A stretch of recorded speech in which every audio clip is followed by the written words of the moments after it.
जून 2023 में बजट आ रहा है, उसमें प्रॉपर्टी टैक्सेस बढ़ रहे हैं।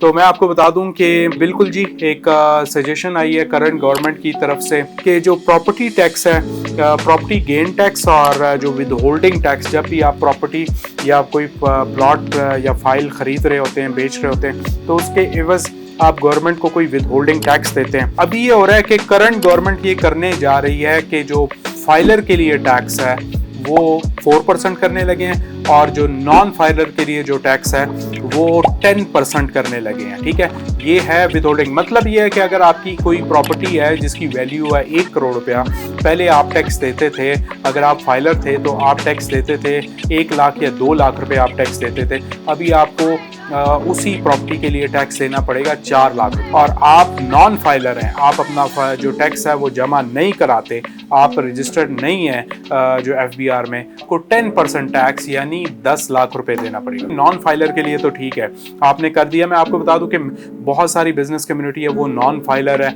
आपने इंकरेजमेंट के लिए बता दिया कि ठीक है जी हमने नॉन फाइलर को ये टैक्स दे दिया। नॉन फाइलर का जो टैक्स है ऑब्वियसली वो नॉन रिफंडेबल है, लेकिन फाइलर का क्या कसूर है?